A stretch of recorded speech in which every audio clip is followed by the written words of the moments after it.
Ladies and gentlemen, hello and welcome to Unit Lost. I am Stylosa and I'm back with more Overwatch news, and this time we have the exact details of McCree's nerf and Widowmaker's nerf. Now this is courtesy of Summon528 on Reddit, who has translated the Taiwanese official forums patch notes. It's a bit weird that it's been released on the Taiwanese forums first, but I guess this is something to do with time zones and all of that stuff. I don't know, it's too complicated for me.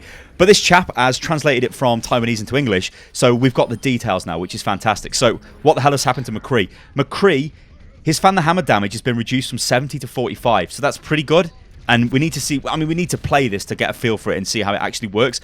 But the fact that the damage is reduced, this will mean that he's going to be less reliably wiping out tanks, because before, you know, you just press, well, you throw your flashbang, yeah? You fan the hammer, you roll, and you fan the hammer, and the tank is pretty much dead. You might have to follow it with a couple more shots, but you've almost got the upper hand all of the time, and that's not really good. McCree is not for killing tanks, that's Reaper's job. But this still means that McCree can kill Tracer and take out Genjis, and anybody else who gets close to him who's got a fairly low health pool, he can deal with them. Not 100% reliably, but he can still deal with them, and I think that's good. I think that's fine. I think I did want McCree to have a cooldown on his Fan the Hammer. I was okay with the amount of damage it put out, because it still would wipe out Tracers and low hit point heroes that get close to McCree, and that's McCree's job. You know, he takes out the low hit point, fast moving heroes that get close to him. What he doesn't do is take out the tanks. As I said, that's Reaper's job, so he shouldn't really be doing that, because it almost made Reaper redundant, right? Why take Reaper when you could take McCree, when McCree can engage at range and he's got crowd control and all of that stuff. And I mean, also McCree, his flashbang does actually stop ultimates as well, which is pretty fucking good. And in fact, it stops Reaper's ultimate, right? Die! Flashbang, dear oh dear. They've also increased the, decreased the time of his secondary reload, I believe. Let me just confirm this. I think it's his secondary reload, but it's gone down from 0.75 seconds to 0.3 seconds, so it can actually reload quicker, which is fairly interesting. Yeah, so its alternate fire recovery, I think, has been reset to what it actually was. Back in a while ago, this was actually patched into the game. They increased the reload time, and now they're decreasing it back to 0.3 seconds. So it'll be interesting to see how that plays out as well. But I'm pretty happy with that. McCree, that's okay. You know, I'm cool with that. The big one, though, is Widowmaker, and Blizzard have absolutely done what I said I thought they should have done. Now, obviously, they don't give a shit what I say, but I really agree with what they've done here, because they've kept Widowmaker competitive. They've kept Widowmaker as the sniper that rewards accuracy, but what they've done is made it a little bit more difficult to just get body shots and kill people. So they've reduced the base damage of the snipe. So this is your secondary attack. You bring up the scope and then you fire the attack, from 15 to 12. Now you're probably thinking, what the fuck, Sty? 15 damage to 12? What are you talking about? Well, when it's charged up, obviously it was 150 before. Now it will be 120. That is really, really awesome, because what this means is you can no longer kill Tracer with a body shot. You can no longer kill Zenyatta with a body shot. Those two heroes would instantly die to Widowmaker, and it was ridiculous. I mean, hell, I was playing a game today, and I broke into Hanamura. No, not Hanamura, sorry. A Temple of Anubis through the first point. I'm blinking across the bridge to engage a Hanzo, and I just get instantly killed by a Widow. And it's like, oh, Widow shot me in the fucking bollock. Well, Tracer's never bollocks. She shot me below the belt, ladies and gentlemen.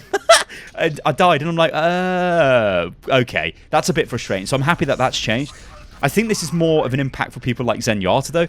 Well, for just Zenyatta on his own. Because Zenyatta, you never pick Zenyatta if there's a Widowmaker on the other team, because you die instantly. You don't move very fast. Widowmaker shoots you, you die. Now, you do have a chance to actually get away. Sure, Widow can still potentially follow up and take you out, but at least you've got the chance to say, oh god, I've been hit in the body. I'm not totally instantly dead, which is great. The big thing, though, is they have kept the headshot damage the same. In fact, they've increased the multiplier because they've decreased the base damage. What this results in, we're still looking at 300 damage per headshot when it's fully charged with Widowmaker. This is great. This is what I wanted. Widowmaker should still reward skill. If you're shooting people in the head, that's fine. You should be getting the rewards, yeah? You should be killing them. It's a sniper rifle, for God's sake. Get shot in the head, you die. That's fine. So, I mean, honestly, I'm really happy with this. What they've done as well is they have increased the ultimate charge time by 10%. Yeah, the ultimate... I think the ultimate does need looking at, but the most immediate changes were what they've done, and I'm happy that they've done this, because I think this is going to make Widow much better to play. It's going to make Widow way more rewarding to play as well, because when you land the headshots, it will be so much more satisfying. Because let's be honest, any Widow players out there, it's a bit of a joke, right, when you just shoot Zenyatta or you clip Tracer in the body, and you're doing so much damage, it's like, oh, you know, this is just like, whatever. But there's another thing as well. Another thing which is pretty interesting. What they've done is they have, well, I'll read it off. Player can only re-enter sniping mode after the exit snipe mode animation finishes. Well, what does that mean? Well, you've probably seen a lot of pro players doing this. You may have seen like me doing it in videos, or you maybe do it if you play Widowmaker. But you can keep bringing the scope up like rapidly quick. Like you'll see the scope keep bringing up, like not fully completing the animation. Like it's just sort of clipping real quick, because this means you're zooming in with the sight as you're moving, and it's kind of cheating, right? It's not. It's clever use of game mechanics. What they've done is they've stopped that now, so players can only re-enter sniping mode after the exit snipe mode animation finishes, so you can't quickly spam it. So I think that's a good change. Well, there you go, guys. Those are the complete details of the McCree and the Widowmaker changes. I'm happy with both, I've got to be honest. I'm not too sure I need to look at Widow's Ultimate right now. I mean, maybe they could have gone a route of... in fact, the thing I don't like about Widow's Ultimate is the fact you know exactly who is behind the wall. Just knowing there's somebody behind the wall would be good enough to me. But the fact that you exactly know who it is means you can just sit there and blow their brains out, which is like, you know, what I'd like it to be is if it's just a heat signature and we don't know if it's a Roadhog or a Tracer. I mean, yeah, you could probably tell if the Tracer was moving quicker, but then that comes down to your skill as a player, and I'm fine with that. But yeah, I'm not too sure it needed looking at just yet, but they want to do that, and that's fine.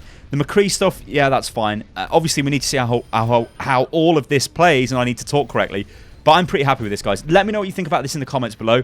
Let's have a discussion, guys. As I say, you guys are awesome for discussions, and let's talk about the changes.